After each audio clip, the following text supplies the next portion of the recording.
Chapter 4. A Bowl of Olives. Yes, folks, believe it or not, Irene and I have been in love many times before, which has given us countless opportunities to witness the complexities of soul evolution. I've watched quite a few souls going through the trial and error process of reincarnation, and we are no exception, having annoyed and adored one another over and over again throughout time as partners and soulmates. When we first got together, we were two very different people, living much different lives from the one we shared in New Jersey. In fact, Irene was a boy named Reuven. Here's how it went. Because I've always believed in laws that help people get along in healthy, productive ways, I had chosen to manifest as a rabbi named Shimon. I'd always been very energetic and ambitious, so naturally I undertook to be the best rabbi I could possibly be, which meant I went a little overboard. I denied myself all comfort and devoted my life absolutely to study and prayer. Coming to the end of my life, I was like a dry old stick, and my soul was itching for a whole lot more in the way of human contact. One morning I was sitting in the yeshiva, the school or gathering place where the Torah was taught, with students studying all around me. These were the days when the Jewish people still lived in their Holy Land, and yeshiva was held in the great outdoors. A little boy, Reuven, walked up the hill to the olive grove where we all sat every day. He was nervous about joining the group, but this child's intelligence was so strong that it shone right through his fear. Still, for 2 days, he sat silently at the edge of the last row of students in my group. On the morning of the 3rd day, his desire to learn finally won out over his shyness, and Reuven walked up to my side, brushed a dark curl out of his eyes, and introduced himself. Before I could respond, he asked one of the most profound questions it is possible to ask. Rabbi, I'm curious. Could you please tell me, what does the teacher learn from the student? There was something in Reuven's innocent wisdom and vitality that burst open my dry, tightly closed soul. I was filled with a gratitude that no love of the Word of God had ever given me. It's hard to explain. I had been so shut away from simple human contact, and here was this child standing before me with such wisdom and simplicity. In that instant, he showed me the reality of why people are born at all. I saw that the love of God comes to its most complete fruition when human life honors heavenly wisdom. As thirsty as I was for a genuine human bond, I didn't realize the depth of that thirst until this boy's faith touched me like a cool drink of water. I was literally choked up by this moment of truth and generosity. I coughed so hard, my yarmulke slipped off my head. All I could think of was how I could possibly thank Reuven for this moment. The heat of the afternoon sun reminded me how essential water is for the survival of life, so I reached for the water gourd, dipped it into the bucket at my feet, and offered him this precious gift in return.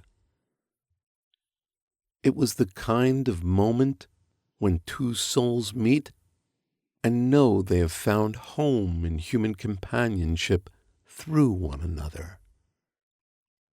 Reuven loved the Torah. He asked more questions with greater persistence than any student I'd ever encountered in that long, dry life of service as a rabbi. Through our communion in an honest search for wisdom, a wise, good bond grew and strengthened between our hearts. What I found myself learning from Reuven was how much a human connection could illuminate all the great wisdom I was studying. I'd been so focused on excelling at the laws, the esoteric this, the Jehoshaphat that, I had almost missed the boat. For the first time, but most certainly not the last, Irene, as Reuven this time around, would save my poor, driven ass. Reuven's pure, kind love for me as a teacher and wise enthusiasm he brought to every text we pored over and argued about were the keys to unlocking my understanding about how heaven's love manifests itself on earth. But I don't want to give the impression here that our relationship was all reverence and ethereal radiance. We knew how to argue, believe me. We each gave as good as we got, and we both held firmly to compromise, all the while never sacrificing any of the truths about ourselves as individuals. To be absolutely honest, there were a few times we threw all rabbinical dignity to the wind and had a lovely, loud bonanza of a fight. One evening over dinner, Reuven got so mad at me for not seeing his point that he threw a bowl of olives at my head. Olives were like gold in those days. Not only that, the bowl hit my brow and gave me a good shiner. Reuven was horrified that he'd lost himself so completely. But would he concede his point? No way. I have to admit now that he was right. The sweetest memories of that lifetime for me are those meals I shared with Reuven at the end of our long days of study. Most days he went home to his family. His mother needed care and attention, and there were still siblings at home who depended on him. But there were certain nights when he could stay late with me so we could spend time together, reveling in conversation and prayer. The ritual was always the same. We'd walk in silence together down the hill from the yeshiva gathering place. The quiet would help us clear our minds from the day's work. When we arrived at my hut, I would set out bowls of goat cheese, olives, and the simple bread that would make up our evening meal. First, we would pray together. As we ate, one of us would inevitably bring up a personal opinion about God or our studies. And this was where the real nourishment began for me. Our minds were unbelievably compatible. One moment we'd be discussing a specific point of the Torah, and the next thing we knew we'd be in the thick of a heated discussion. Sadly, this companionship didn't last as long as we both needed or wanted. Being so much older than Reuven, I was the first to die. I did the usual crossover, arrived in heaven, and went through the requisite customized version of re-understanding. I could see so clearly from the other side that Reuven's company had been my highest human reward. Even though I was surrounded by all the celestial bliss heaven has to offer, I could not rid my soul of its deep aching for the friendship we'd shared.